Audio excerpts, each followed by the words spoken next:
Hey everybody, Brutus on Baseball here. In this video, I'm going to provide a summary of the history of baseball, starting from the origins all the way up to today's game. There's going to be a lot of information included in this video, so come along and I'll tell you all about it.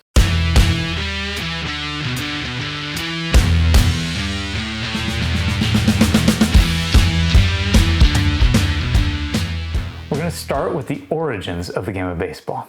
Now, stick and ball games have been played for centuries in cultures all around the world. That doesn't mean that baseball isn't an American invention. The first reference to the use of the word baseball actually came from a children's book in 1755 out of Britain. Now, at that time, the word baseball wasn't referring to the game as we know it today. But the reality is that there were lots of different names used at that time period for games that people would get together and play using a stick and a ball and run around some bases. Things like One Old Cat and Town Ball, where people would actually come together into a town from the royal country and play town ball, which is very similar to baseball. Now, the game most closely resembles the English game of rounders. But the reality is that both rounders and baseball likely came from a common ancestor, and they both developed over time as they branched away from their ancestral game. There was actually a commission in 1907 put together by Albert Spalding. I'm sure you've heard of the name Spalding in sporting goods. Same guy. They wanted to put a commission together to discover the origins of baseball for the purpose of proving that it was an American invention. Now, what they did is they proved that it was an American invention, but very dubious methods. Either way, does it really matter where the game of baseball came from? Back in those days, patriotism was alive and strong in America as well because they were so recently freed from British rule, and they really wanted something to be able to show was their own, and baseball was that thing. That's how baseball really became America's pastime early on. Now, the origins of the game of baseball that we know today took roots somewhere in the 1830s and 1840s. There's a lot of different references to games back then. The New York Knickerbockers, the Gothams out of New York as well, the Philadelphia Athletic Club, the Magnolia Club. These various clubs actually refer to a club of gentlemen, usually from the cities on the East Coast, Boston, Philadelphia, New York. They would come together to get away from the city life and get out and get some exercise. That's how the game of baseball actually started and eventually became what it is today. Now, these gentlemen would come together to play a game. They didn't really see it as a competition very much. They wouldn't go seek out other teams to play. It would be a lot more like what we consider scrimmaging today. A group of friends coming together, they'd split off into two teams and they'd play against each other and then they'd all go home. Not very many spectators, a way to get out of the city and have something fun to play. Now, the rules, the actual rules of baseball seem to be written down sometime in the 1840s, most likely by the New York Knickerbocker Club. The game developed through the 1840s and 1850s into something that was a little bit more serious. Groups of guys would get together on a regular basis to play this game. The Civil War came along in the 1860s, and it put a pause in terms of being able to go out and leisurely play it and have spectators. But the Civil War actually did wonders for expanding the popularity of the game across the country. Imagine a camp full of soldiers. They're not in the middle of fighting right now, they have some downtime, they get together with a stick, whatever they can find to make a ball, and they hit the ball around a little bit. The guys that were soldiers from the East Coast cities like Boston, Philadelphia, New York, they would show all the other soldiers how to play this game. And those soldiers, once the war ended, took this game that they played regularly back to the cities and states that they came from. And suddenly, through the course of the Civil War, you have baseball expanding throughout America at that time. And it became much more of America's game. Before we go too far into talking about the professional game of baseball and how it exploded, we should talk about the way that the baseball game was played prior to the 1870s. The 1840s, 50s, 60s had a lot of differentiation in the rules based on where you played. The Boston game was different than the New York and the Philadelphia, and as it expanded after the Civil War, it was played differently all across America. The rules were slightly different. Maybe the base paths where the bases were put were different. The pitching mound was often much closer, and the pitchers at that time actually threw it underhand, and the point was to try to get the batter to hit the ball, so not making the batter miss like today's game. And sometimes there was a variety of numbers of people out in the field. Today's game is played with 9 fielders, but back then it could be 7, 9, 11, however many people showed up that day. Now, during this time, several promoters actually saw that there was a potential opportunity to make money from this game of baseball. The first time that somebody actually decided to charge admission into a game. There was a fair going on, and they decided to have an exhibition game between a couple of the biggest teams from New York. They charged 25 cents per ticket, and they sold out. So this was a great determination that this game is popular, people want to come watch. And not long after that, you actually had professional ball players coming out of the woodwork. Before this time, they actually had some rules, some charters written out saying that this is an amateur game of baseball.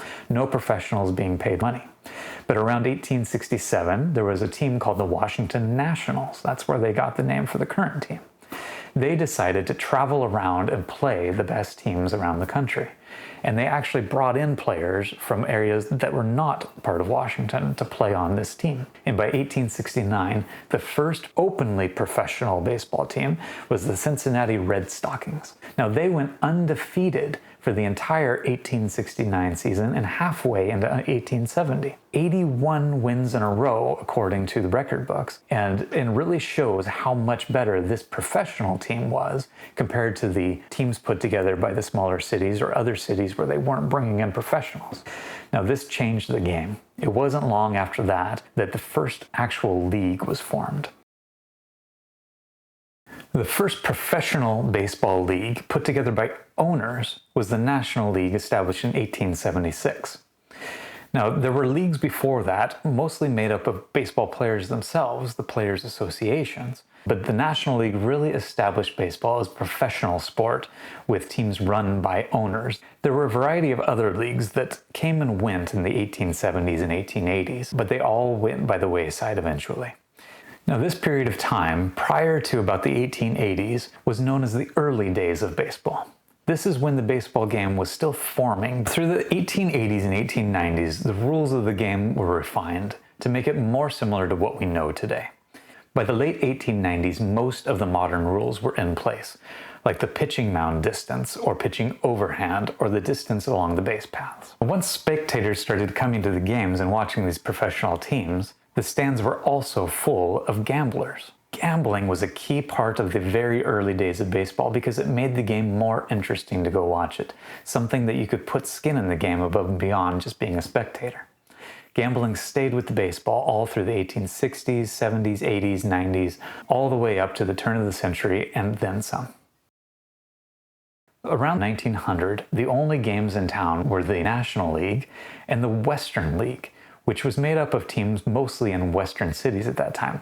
We're talking west, as in Milwaukee and St. Louis and Chicago. The Western League was eventually renamed the American League.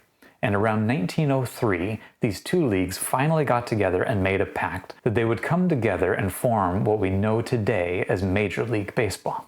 This partnership made it very difficult for other leagues to survive. And within the next 2 decades, by around 1915 or so, Major League Baseball was the only game in town and would continue to be so for the next century. Now, the time period to the late 1910s was known as the Deadball Era.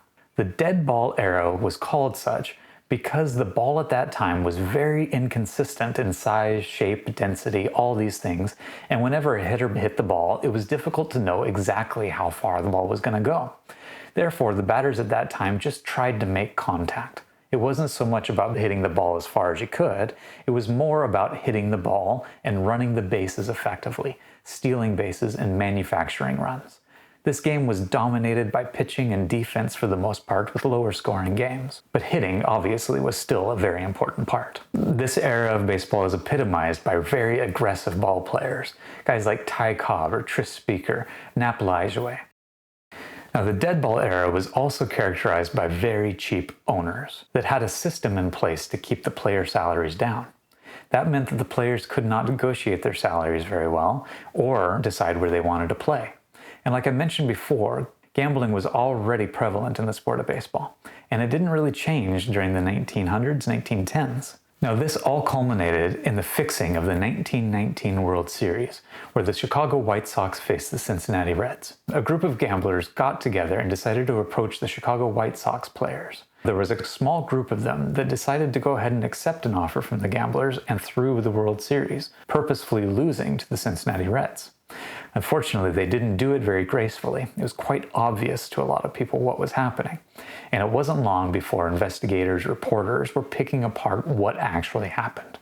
The following year, Major League Baseball decided they had to do something about this, so they created a new position in the sport called the Commissioner of Baseball.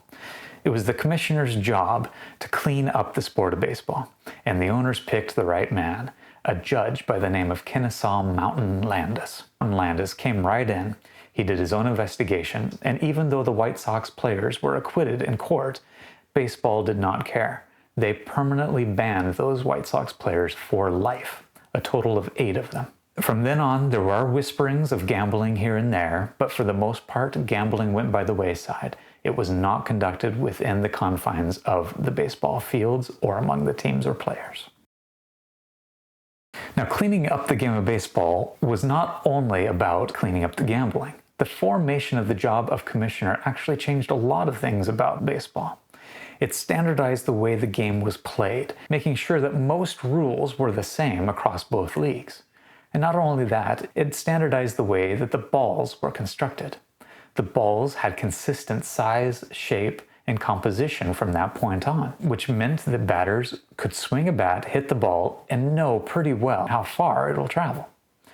Now, this change in the composition of the baseball coincided with the rise of a slugger named Babe Ruth. Babe Ruth actually started as a pitcher for the Boston Red Sox in the mid-1910s. But by 1919, the owner of the Red Sox wanted to sell his star player, and he would sell Babe Ruth to the New York Yankees, bringing together a slugger and a team that would become the face of baseball. Now, with the ball being standardized and Babe Ruth's prodigious home run hitting power, he was able to change the game of baseball as we know it.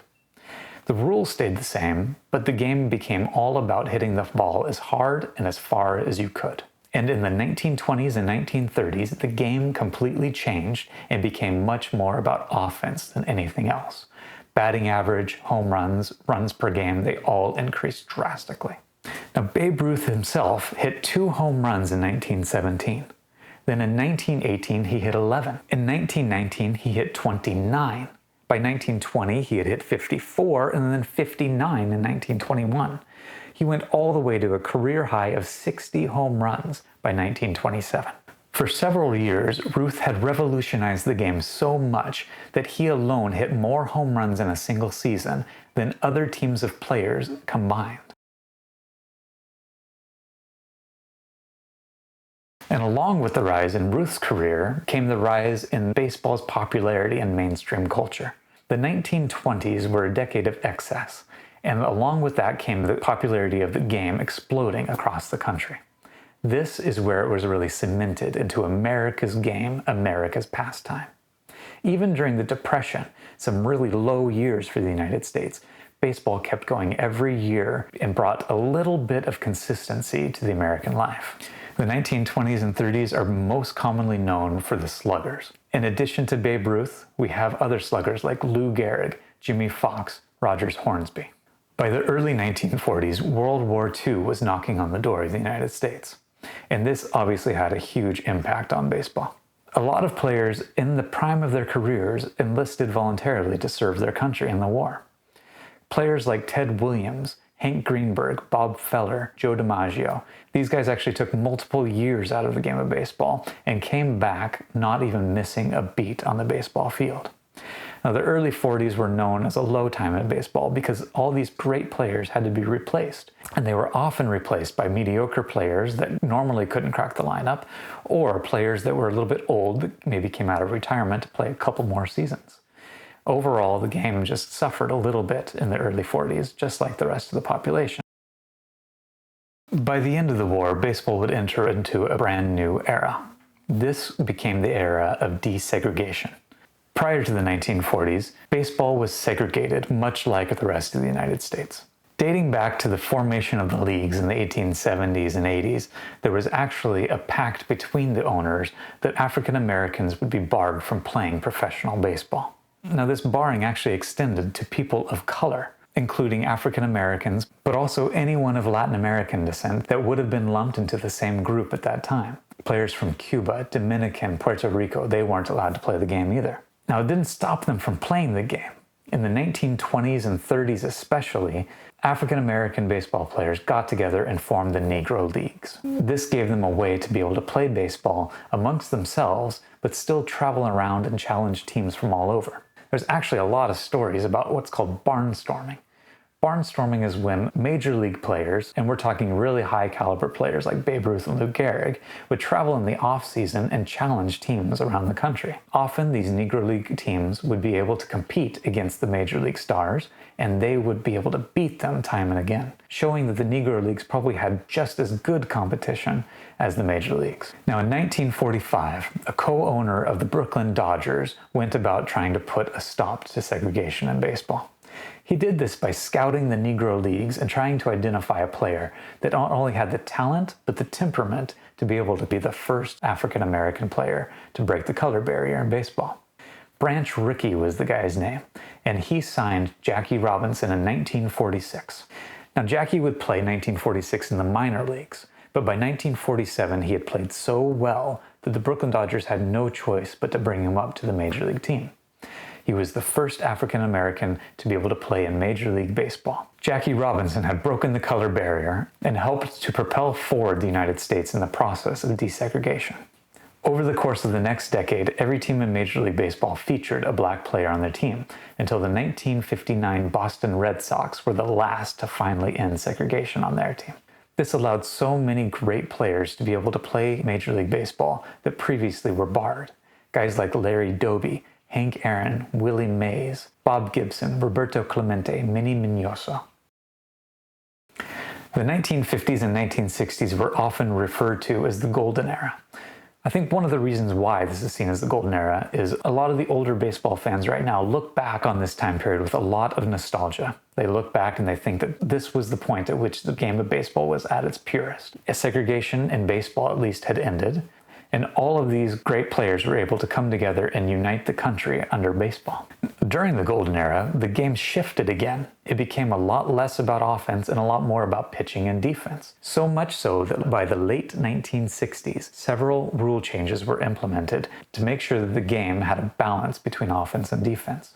The pitchers had become so dominant that they lowered the pitching mound to make it easier for batters to hit the ball. And in the early 1970s, the American League at least instituted the DH rule, the designated hitter, where a hitter would actually come in and hit for the pitcher, providing more offense.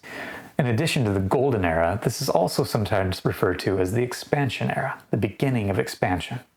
Prior to the 1960s, there were 8 teams in the National League, 8 teams in the American League, and that grew over the course of the 1960s.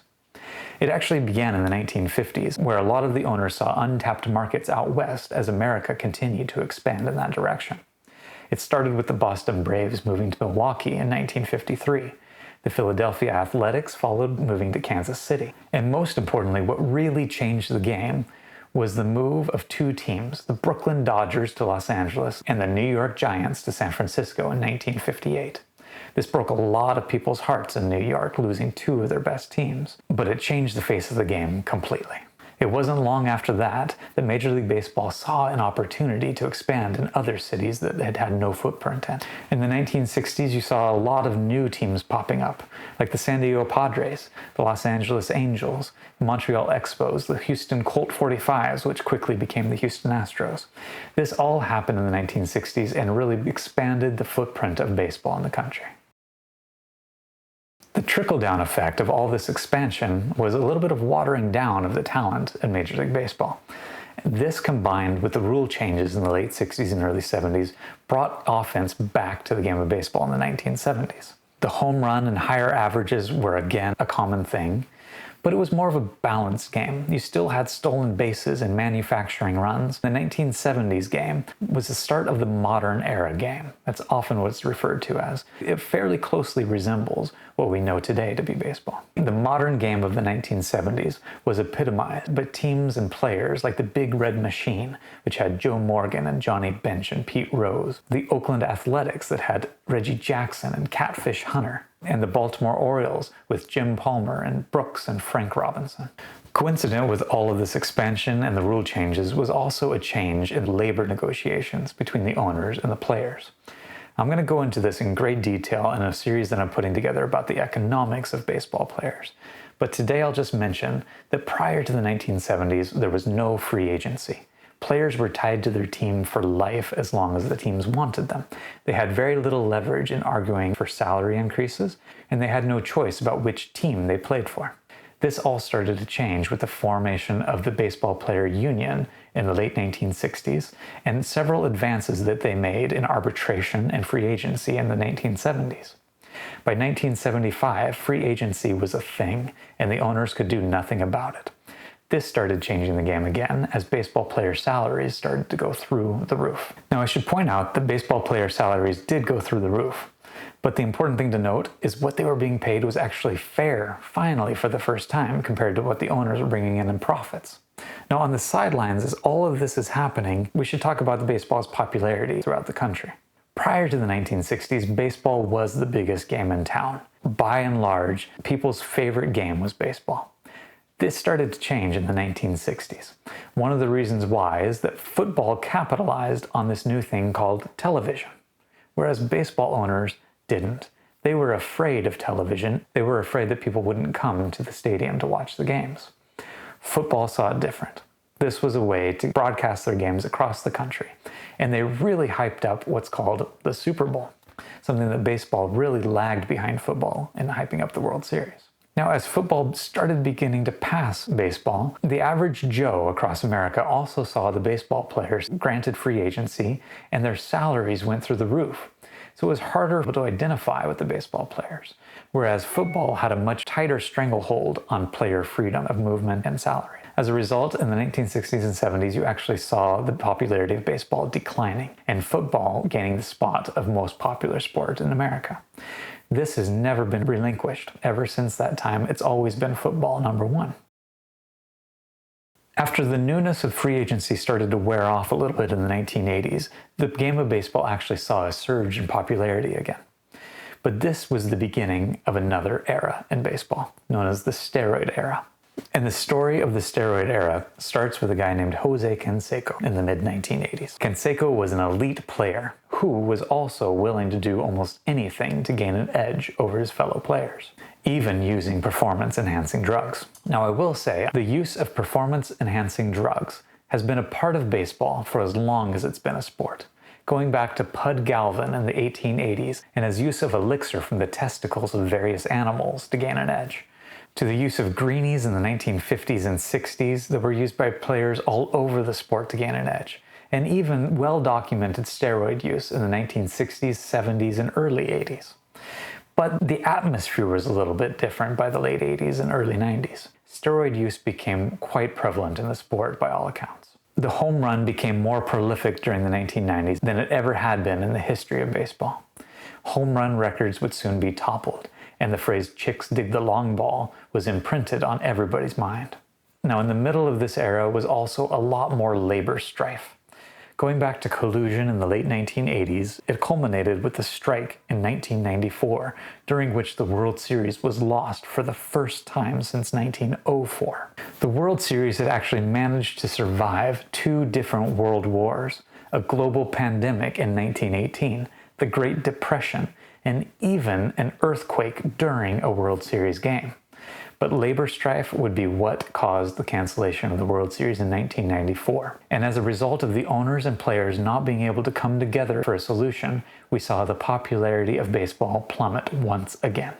Now, after the labor negotiations were settled, we saw offense explode across the league. In the entire history of the game prior to the 1990s, we saw a player hit 60 home runs twice in a season. Once was in 1927 when Babe Ruth hit 60 home runs, and the next was Roger Maris hitting 61 home runs in 1961. But in 4 short years, between 1998 and 2001, we saw the 60 home run mark eclipsed 6 different times. Something was obviously up in the game of baseball. The home run chase in 1998 was actually often credited with saving the game of baseball and bringing people back to the sport after the labor strike in 1994. But sadly, those two people that were credited with saving the game are now seen as outcasts because of the use of performance-enhancing drugs. The steroid era ended in the mid-2000s after an inquiry by US Congress, an independent investigation and creation of the Mitchell Report, and finally in 2005 officially banning the use of steroids and creating penalties for anyone caught using steroids in baseball. The use of steroids was reported to be as prolific as the home runs that were hit during that time period.